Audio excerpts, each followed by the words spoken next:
A casino makes more money losing to you than most businesses make selling to you. Every year, casinos in America alone bring in over $60 billion in revenue, not from a hot product, not from a service anyone actually needs, from losing on purpose to just enough people, just often enough to keep everyone coming back. But here's the part nobody tells you. Casinos go bankrupt constantly. The Revel in Atlantic City cost $2.4 billion to build and closed in 2 years. Trump filed corporate bankruptcy on his casinos not once, not twice, but 4 times. So, which is it? Is owning a casino a money-printing machine, or one of the most dangerous businesses you can get into? By the end of this video, you'll understand the actual economics behind the felt tables, the free drinks, and the flashing lights, and why the house doesn't always win. Before we talk numbers, let's kill a myth. A casino is not a gambling business. A casino is a real estate and hospitality business that happens to have gambling as its highest margin department. Walk into any major casino resort and count the square footage that isn't a gaming floor. Hotel towers, restaurants, nightclubs, spas, retail, convention centers, parking structures. On the Las Vegas Strip today, gaming revenue makes up less than half of total resort revenue at most major properties. The rest comes from rooms, food, beverage, and entertainment. This matters because it changes what kind of business you're actually running. You're not just setting odds on a roulette wheel. You're running a hotel chain, a restaurant group, a concert venue, and a casino, all under one roof, all needing to work together to pull a profit. Here's the mechanism that makes the entire industry possible: the house edge. Every game on the floor is mathematically tilted in the casino's favor by a small, fixed percentage. Roulette gives the house about a 5% edge. Blackjack, if played with perfect strategy, can be under 1%. Slot machines range from 2% to over 15%, depending on the machine and the jurisdiction. The critical thing to understand is that the house edge doesn't mean you lose every time. It means that over millions of bets, the casino's take converges to that exact percentage, like clockwork. An individual gambler might win big on a Tuesday night. The casino doesn't care about that Tuesday night. The casino cares about the law of large numbers playing out over a million Tuesday nights. This is why casinos are obsessed with one metric above all others: handle. Handle is the total amount of money wagered, not won. A casino with $500 million in annual handle and a 4% average house edge is mathematically guaranteed roughly $20 million in gross gaming revenue minus It's less like a bet and more like a tax that customers volunteer to pay. If you think high rollers at the blackjack table are what keeps casinos alive, you're wrong. Slot machines are the real profit engine. Table games require a live dealer, constant training, security, oversight, and they can only process a limited number of hands per hour. Slot machines need no dealer, run 24 hours a day, and can be adjusted at the software. Level 2 hit a target payout percentage with total precision. In most commercial casinos, slot machines generate somewhere between 65 and 75% of total gaming revenue, even though they take up roughly the same or less floor space than table games. A single slot machine, on average, it might bring in anywhere from $100 to $300 a day in net revenue. Multiply that by a floor with 2,000 machines, and you're looking at a department generating over $300,000 a day before a single card is dealt. This is also why casino floors are engineered the way they are. No windows, no clocks, low ceilings near the slots to create intimacy. Maze-like layouts so you pass more, machines walking to the bathroom than you'd expect. None of this is accidental. It's a business built on attention capture. Decades before tech companies made that phrase famous. The free drinks, the discounted rooms, the buffet coupons, none of it is charity. It's one of the most sophisticated customer acquisition systems ever built, and it runs on a single number: theoretical win. Every player who uses a loyalty card gets tracked. The casino's system estimates, based on your average bet size, the game you're playing, and how long you play, exactly how much the house statistically expects to win off you over your visit. That number is called your theoretical, or theo. Casinos then offer you comps, free rooms, meals, show tickets worth a fraction of your usually somewhere between 20 and 40%. This is why a player betting $500 a hand can get a free penthouse suite, while someone playing $5 slots gets a coupon for a hot dog. It's not generosity. It's a precisely calculated discount designed to keep you playing longer, because every extra hour on the floor, there's another few hundred exposures to that house edge, grinding away in the background. The most extreme version of this is the high roller program. Casinos will fly in whales. Gamblers who bet hundreds of thousands per hand on private jets comp their entire stay and treat losing $1 million to them as a marketing expense, because the expected value of their play often justifies it many times over. Now let's talk about why.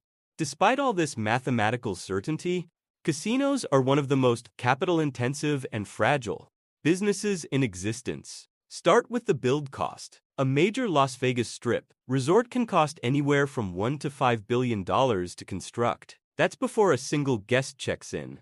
This capital typically comes from a mix of debt and equity, and the debt service alone, interest payments on billions in construction loans, can run into the hundreds of millions per year, regardless of how the casino floor performs. Then there's labor. A large resort casino can employ anywhere from 5,000 to over 10,000 people, dealers, security, surveillance staff, housekeeping, food service, entertainers, and management. Labor costs typically eat up 30 to 40% of a casino's operating revenue, making it one of the most labor-intensive segments in hospitality. Add to that surveillance and security, which isn't optional.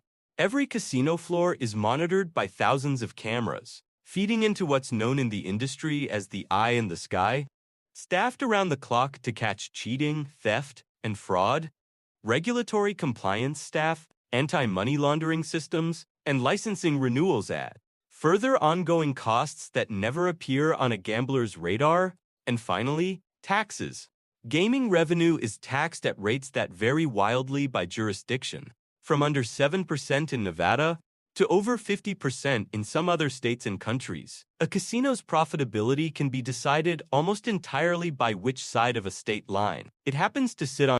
If the math is so reliably in the house's favor, why do casinos fail so often? The answer is that the house edge only protects the gaming floor. It does nothing to protect the balance sheet. Most casino bankruptcies aren't caused by gamblers getting lucky. They're caused by debt. Take Revel Atlantic City. It cost $2.4 billion to build, opened in 2012, and filed for bankruptcy within a year. It closed for good less than 3 years after opening, eventually selling for around $200 million, less than a tenth of what it cost to build. The problem wasn't the casino floor. It was that Atlantic City's market was oversaturated. Competition from nearby states was rising, and the debt load required to service that $2.4 billion construction cost was simply too heavy for the revenue the market could support. Or take Trump's casino empire. Trump, Taj Mahal, Trump Plaza, and Trump Castle collectively filed for bankruptcy protection multiple times through the 1990s and 2000s again. This wasn't because gamblers were winning too much. It was over-leveraged construction debt, high-yield junk bonds used to finance building costs, and interest payments that outran what the properties could generate, especially as Atlantic City's overall market began to decline. Against the rise of casinos elsewhere, this is the pattern across the industry. The gaming floor is a reliable profit engine, but the real estate and debt on top of it is where the actual risk lives. A casino can have a positive house edge on every single game and still go under, because the interest payment, to due on the first of the month, doesn't care what the roulette wheel did last night. Here's the part that makes casinos genuinely different from almost any other business. You can't just decide to open one. Casino licenses are among the most heavily regulated business permits in the world. In most jurisdictions, obtaining a license requires background checks on every owner and major investor, proof of clean financial history, extensive capital reserve requirements, and a review process that can take years. Some states cap the total number of casino licenses available, meaning existing operators are protected from new competition, simply because the government won't issue more permits.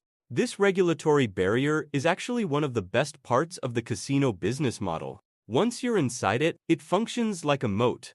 In a limited license market, an existing casino doesn't just compete on better odds or nicer rooms. It competes from behind a wall that keeps most potential competitors out entirely. But that same regulation cuts both ways. Casinos face constant compliance costs, anti-money laundering audits, responsible gambling programs, problem gambling helplines they're required to fund, and reporting requirements on any large cash transaction. A single serious compliance failure can result in fines, running into the tens of millions of dollars, or in extreme cases, the loss of the license itself, which effectively means the loss of the entire business, no matter how nice the building is. Not all casinos play this game the same way. Let's compare three very different models. The Las Vegas Strip Resort.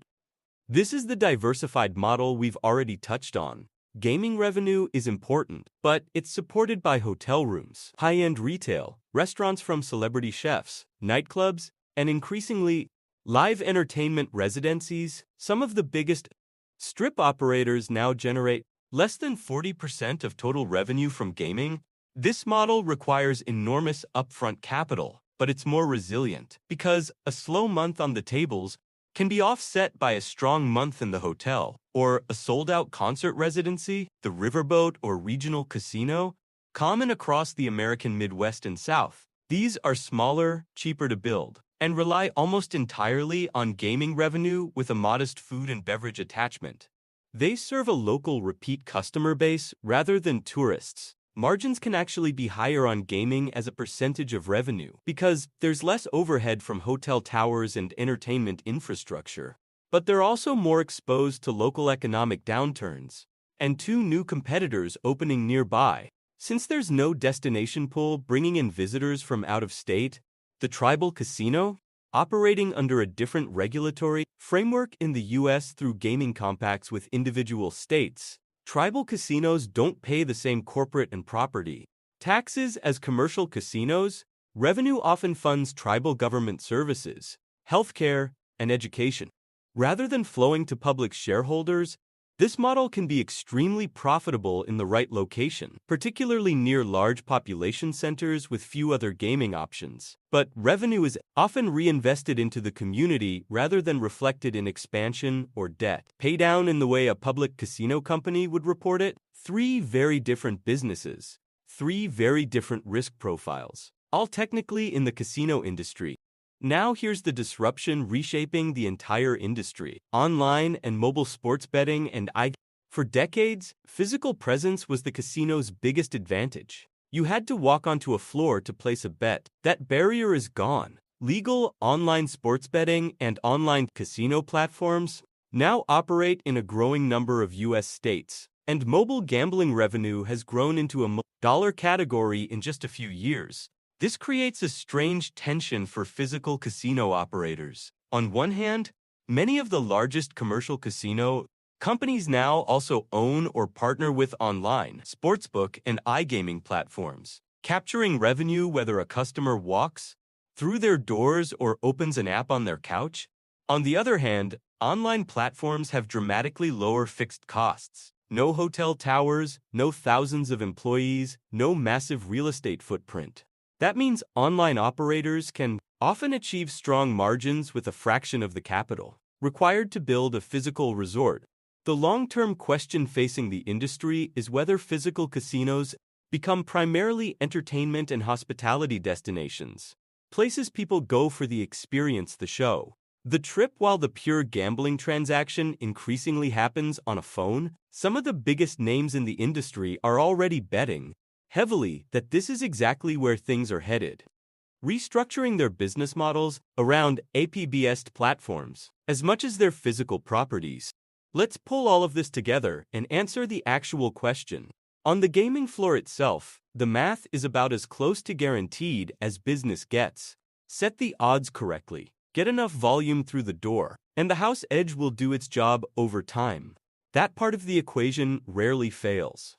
The risk isn't in the games, it's in everything wrapped around them. It's the billions in construction debt that has to be serviced. No matter what the tables did last night, It's a labor-intensive cost structure that eats deeply into margins. It's a regulatory environment that can shut you down entirely for one serious compliance failure. It's oversaturated markets like Atlantic City, where too many casinos chased too few gamblers and several went under within the same decade. And increasingly, it's a technological shift that's moving the actual gambling transaction away from the physical floor entirely. This is why the winners in this industry tend to share a few traits. They diversify revenue heavily beyond gaming. So a soft month on the floor doesn't sink the whole property. They build in markets with real barriers to entry, whether that's limited licensing or genuine destination, appeal that can't be replicated online, and critically, they manage debt conservatively relative to the revenue their market can actually support. Rather than assuming growth will always outrun the interest payments, owning a casino isn't really a bet on gambling. It's a bet on real estate, hospitality, regulation, and debt management, with a very reliable revenue engine sitting in the middle of it.